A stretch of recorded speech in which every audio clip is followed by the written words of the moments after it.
Hello students, today let us go with our first lesson, Light in the Night, written by Claire Horsburgh. In this lesson, she narrates the history of the advancement of street lights in the early 1700s London. It depicts the life of people and the difficulties faced by them before the invention of street lamps. During that time, people would socialize under the moonlight. After that, they begin to hire to link boys for themselves to be safe in the streets. Gradually, the street lamps advanced and many people found their job because of the regular need of maintenance of the street lamps. As time passed, street lamps were replaced by the gas lamps and later the street lights powered by electricity. But still, London has 1500 gas lamps throughout the Kensington Palace garden, which depicts the ancient history of the old London street lamps. Let us come with our lesson. Page number 16. It started the narration of London city as a major capital city now. And at now it glows brightly like most modern cities, but it was not like that and not like this before the 1700s. It was smaller than now. And people would go out to moonlight to socialize because there were no street lamps. They were totally depend on street lamps to socialize at night. And there were many dangerous factors like trip, fall and injure yourself, and there is a chance of fell in the river and drown. And there also the chance of attacked or robbed by the criminals, those who used to roam the streets. And there is a chance of get lost also. And if people want to go out, they have to carry a burning torch or lamp. If they were enough rich, they may appointed someone else for that. That persons who were using who were holding a burning torch or lamp ahead of people, so they could see the way through the dark streets known as link boys. And all the link boys were not honest, some were dishonest. They sometimes used to rob the persons who had employed them and run off and leave them in the dark. And by the early 1700s, London became the busy cities like Paris. And in Paris, which had street lamps invented before London, and the first lamp lights were placed in the windows of houses, and police enforced a law that said every house had to have a lamp burning in the window all night long. If the lamp went out, people would have to get up the relight or face being fined. And the authorities realized the benefits and they both took over the installation and maintenance of them. All over Europe, the use of lamp posts grew. In the 1700s, London grew rapidly and became the world center of trade, manufacturing and fashion.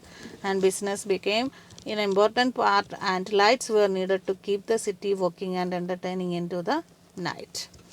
By the late 1700s, London had so many street lamps that visitors to the city were amazed by them.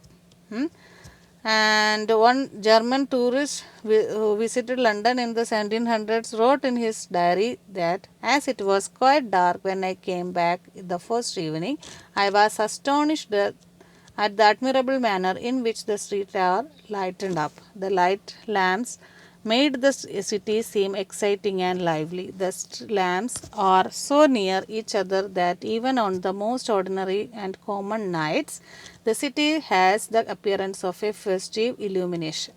And so many people were employed as lamplighters because each lamp had to be lit by hand every evening. And very quickly, lamplighters became an important and valued part of society as they became a key figure in their communities. And their job required much energy, strength, agility, and reliability. They had to keep the lights clean and make sure the wicks were trimmed to the right length, light tons of lamps in the evening and put them all out again in the morning. And many lamplighters were pleased to be guardians in their communities, and often the job would be passed from parent to child. The lamp posts of London were designed in a manner that either side at the top so that the lamplighters could safely rest his ladder on them. So, the lamplighters moved quickly, carrying their ladder and going up and down in hundreds of times a day. The lamp posts were decorated with a royal crest and were looked after carefully by the lamp lighters.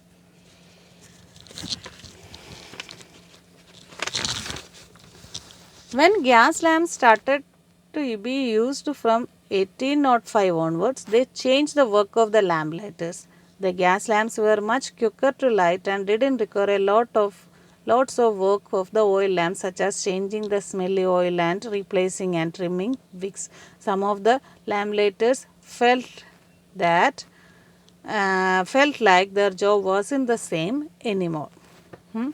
And Charles Dickens captured his feeling in the story The Lamplighters when one character talks about the change from oil to gas lamps. I foresee in this the breaking up of our profession. There is no more going the rounds to trim by daylight, no more dribbling down of the oil on the hats and bonnets of the ladies and gentlemen when one feels in spirit. Any low fellow can light a gas lamp. Gas lamps were better than oil lamps in many ways, although a big issue with them was that every now and again one would blow up. That was the main issue. Over a time, gas lamps replaced by oil lamps. Over a time, replaced by oil lamps. Oil lamps replaced by gas lamps. Over a time, oil lamps replaced by gas lamps. Later, with the invention of electricity, gas lamps were replaced by electricity lamps, which dominate modern streets now. Today, there are still 1,500 gas lamps in London. 5 people are employed to operate them, and they used to light them every evening and put them out every morning. These lights are carefully looked after because they are part of the city's ancient history. Kensington Palace Gardens, the name of a long avenue in London, it is lined with the grand old buildings and is lit entirely by gas lamps. There we can imagine what would have been like in London during the time of Charles Dickens. So, this is the end of the lesson.